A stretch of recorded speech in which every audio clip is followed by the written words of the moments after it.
Welcome to week 11. Now in this week we're going to get into assembling and bringing drawings into a different drawing. You might have one saved and you want to use some of that and bring it into the file you're currently working on. I'll show you how to do that. Now first thing you had to do was you had a few things you had to draw for me. You had the cap, the collar, the bearing, and some of those screws that we're going to use to assemble.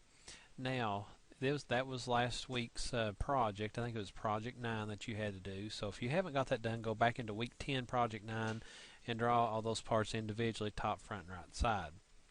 So if you've got those drawn, what I want you to do is go into your home tab and you're going to have a block, and we're going to bring these in as a block. So hit insert, and when you go to insert, hit browse and go find those drawings that you did.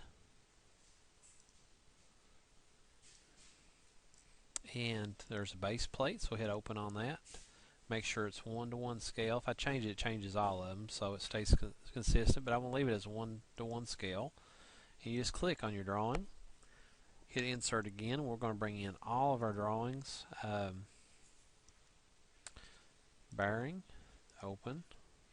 Okay, you bring that in and click on that, and then now you're going to go in again and you're going to grab your cap screw.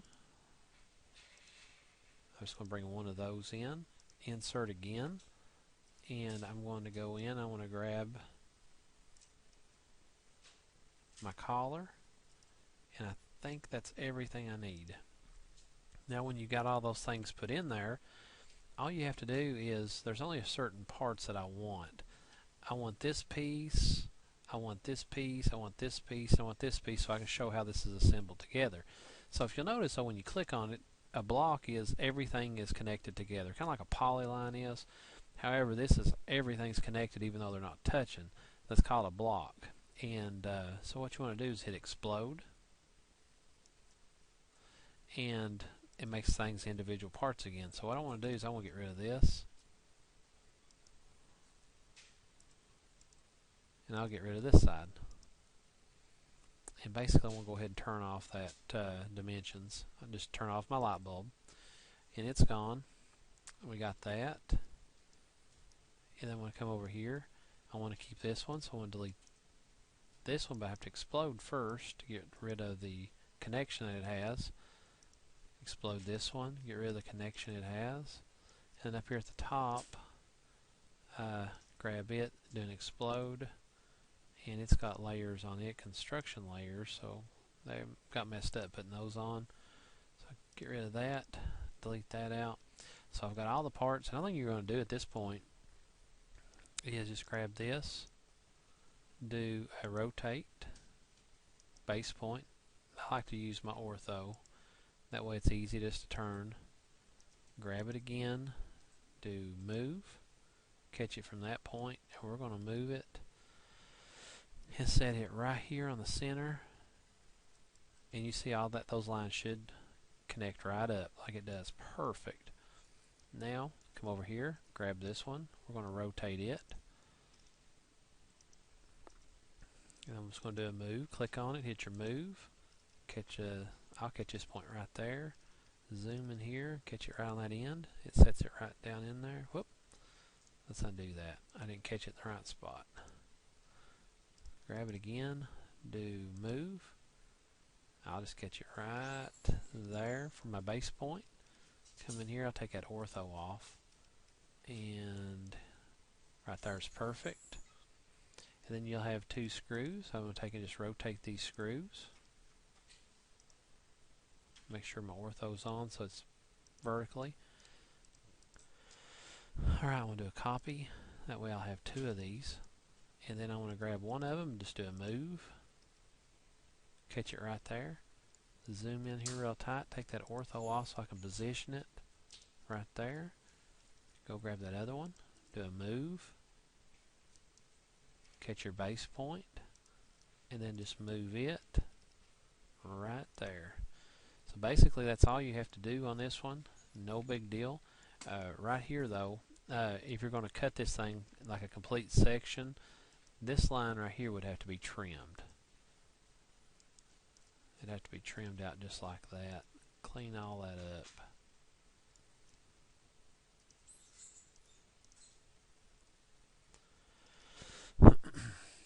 We'll trim all that up, make that look nice and neat, just like that. And also, you see how this hatch is going? They're going exactly the same direction. Well, if they're different parts, you need to click on it, and you need to turn the angle to where it's opposite. We'll do about a 180. You can also go up here and just click on it and change it to 180. That way they're just opposite patterns. If you're going to use the same type of material or use the general default section line.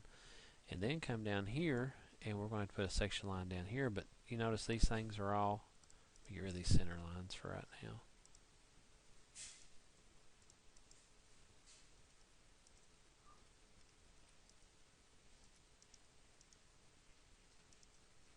We'll get rid of all that. I'm going to click on these, make those object lines, click on this, make these object lines, make these object lines because that's been cut. We can see that now. And now I want to come in here and I'm going to put me another section in. 185 is fine. Should be opposite of that. And there you go. So there's that part assembled and cut so you can see how it's put together.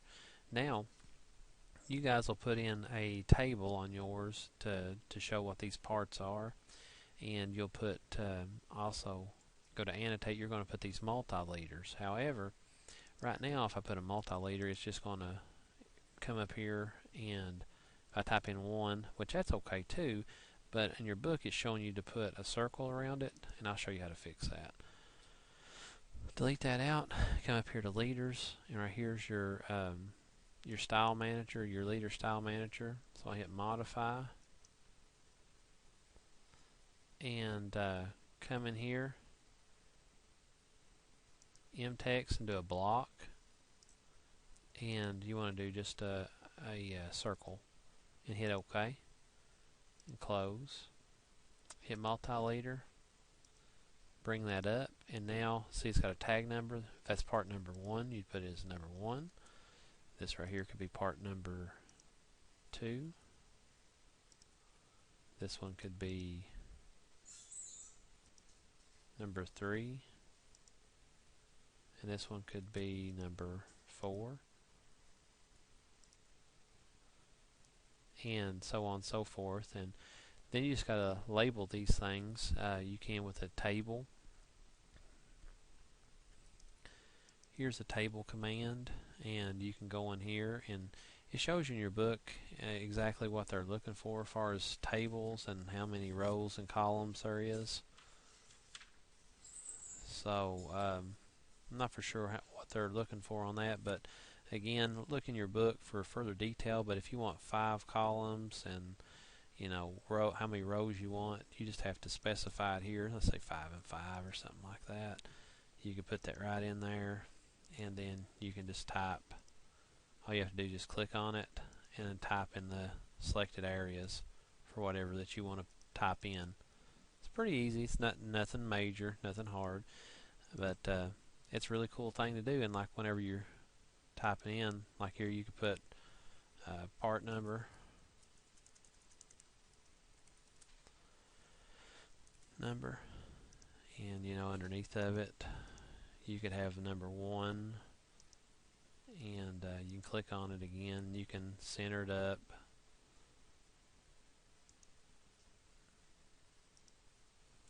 You can get it all set up, and over here you could put like part number, and in this one here you could put description. Make sure you cap description, and part 1 was the cap. And you guys see how to do that, and you can adjust and edit this as you need to.